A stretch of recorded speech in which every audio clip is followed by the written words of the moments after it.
અમરેલી જિલ્લા ભાજપ ઉપાધ્યક્ષના પુત્ર ગુમ થવાનો કેસ સામે આવ્યો હતો, જેમાં ગુમ થનાર રવિ પાનસુરિયાએ ગોધરાના દીક્ષિત પટેલ ઉપર આક્ષેપ લગાવ્યો હતો। દીક્ષિત પટેલ સહિત 15 વ્યાજખોર પઠાણી ઉઘરાણી કરતા હોવાનો આક્ષેપ હતો।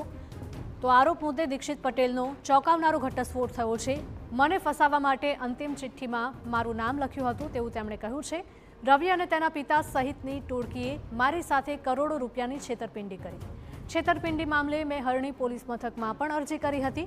એફઆઈઆર થવાના ડરથી આયોજનબદ્ધ રીતે રવિ પાનસુરિયા ગુમ થયો હતો। રવિ પાસેથી એક પણ રૂપિયો વ્યાજ ન લીધાનો દીક્ષિત પટેલે દાવો કર્યો છે।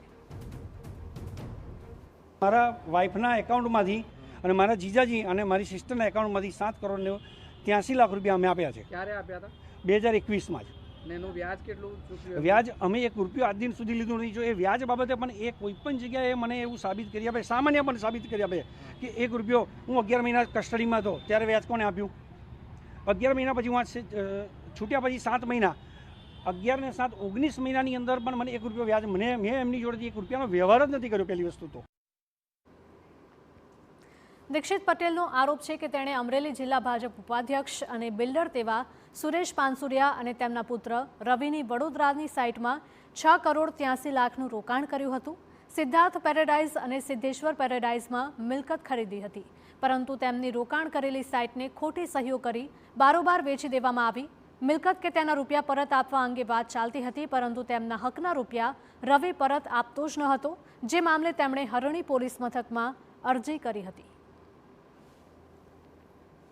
મેં એમના પર હરણી પોલીસ સ્ટેશને અરજી આપી। એ તપાસ ઇકો સેલમાં કમિશનર કચેરીમાં ગઈ। કમિશનર કચેરીની તપાસ હવે પૂર્ણ થઈ। હવે એફઆરઆઈનો ટાઈમ આવી ગયો હતો કે હવે એ લોકોની જે પ્રોસેસ હોય છે એ પ્રોસેસમાં એફઆરઆઈ થવાની તૈયારી હતી। એમને ખબર પડી ગઈ કે હવે એફઆરઆઈ થવાની છે, એટલે એમને આ આયોજન કર્યું અને આ રીતે મને ફસાવવાનો પ્રયત્ન કર્યો। મારા પૈસા આપવા ન પડે એટલા માટે। ઉલ્લેખનીય છે કે દીક્ષિત પટેલ ગોધરાના બહુચર્ચિત નીટ કાંડનો આરોપી છે અને હાલ જામીન પર મુક્ત છે। તે ઘણા સમયથી રવિને મળ્યો જ ન હોવાનો તેમનો દાવો છે। તો બીજી તરફ રવિ પાનસુરિયા 31 ડિસેમ્બરના રોજ રાત્રે ઘરેથી નીકળતો સીસીટીવીમાં પણ કેદ થયો છે, જે બાદ તેની પણ કોઈ જ ભાળ નથી।